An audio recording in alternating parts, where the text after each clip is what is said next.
overall?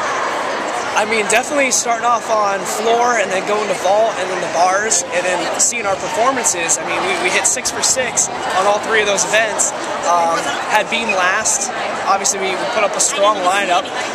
Sometimes it just doesn't go your way, and we had a few falls. So, you know, I was nervous.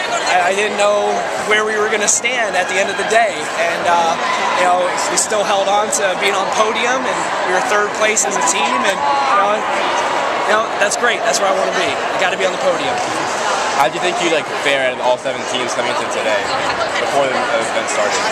Before the whole thing, I mean, I've been coach now for 6 years as a head coach. Every time we come to this meet, it comes down to the nitty-gritty. It's going to be that 1/10 or 2/10 that separates some of these teams. So, you know, you're already nervous going into it. Before you had the event on beam, what do you think you guys were? How do you think you guys were doing? Well, yeah, right after bars was over, I was finally able to glance up at the scoreboard and saw that we were, I mean, a couple tenths from 1st place.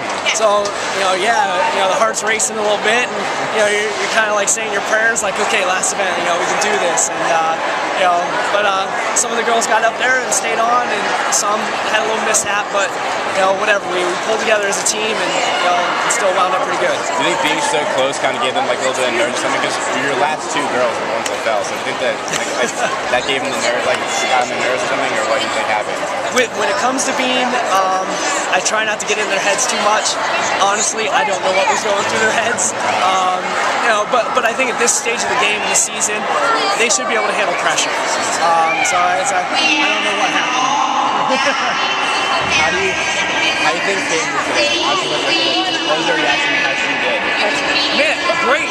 You know, you can't ask for more. You know, coming out as a first place all-arounder, you know, that's phenomenal. And she also was able to take 1st place on a few other events. Man, so she came in, I think that's what she wanted to do, and she came in and did her job. You've been here for all 5 years she's been here. What have you seen out of her? Like, do you think it was possible for her to break the record or no? Oh, it's been possible for a long time. It's just taken her now up to 5 years to do it. You know, that's just one of those all-arounds that has stood for a while. A couple years ago, she was just right behind it, and now finally she broke it. I think she can now breathe. That she did one of her goals. Had she not done it, how do you think she would have looked back on her career? How would you look back on her career? Well, I mean, the career itself, if she didn't break it, it's still a phenomenal career. But we still are going to have USAG Nationals in Bridgeport in a couple weeks, and it would have given her a chance to maybe go for it again. So I know she would have gone for it. And you just kind of poetic justice that she did it at the last team event here. Definitely. And I don't think it couldn't work out better for her. I'm very excited that it was able to happen at conference. She broke the Temple record and took 1st place in the all-around. Stellar meet. This past week or so of practice or training, how is she or anyone else different anything about their routine or done more to prepare for this event? Man, that's really within our sport. You are prepared the week before coming to conference. My job as the coach, I just kept telling them, girls, do your gymnastics and stay positive. That's it.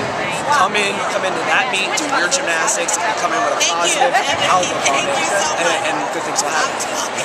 How do you think that, what happens going forward from here with the team or with individuals, or what's the next step? The next step is going to definitely be when I submit scores for Katie Candy to see if we can get her into NCAA regionals, which will be in Raleigh, North Carolina. We won't know that until Sunday at midnight when the scores in the computer system roll over. As a team, Bridgeport, going to USAG Nationals. Again, we have to wait till Sunday at midnight to see if we stay top 8, and because we're currently 7th as a team going into that meet, and we have to stay top 8. Does the whole team go? Yeah, well, it'll be the competitive team if the team makes it in the top 8. If we miss out on top 8, then individuals will go. So if you're not in top 8, then the season's over for the team as a team as a whole. Yeah. So you have USAG Nationals, and then that'll be it. Yep. But the NCAA's and regions, that's only individuals who qualify? Yeah, because as a team, you have to be top 36 to go to NCAA regionals as a team, and we're just not there as a team. So we're hoping that Katie Candy can put her foot in the door and go. anyone else can qualify, or only she has a chance of going? Obviously, our big guns with Corinne Williams and Katie Watson. I have to take a second look at it between tonight and tomorrow night and really go through the numbers, but they might have a shot too.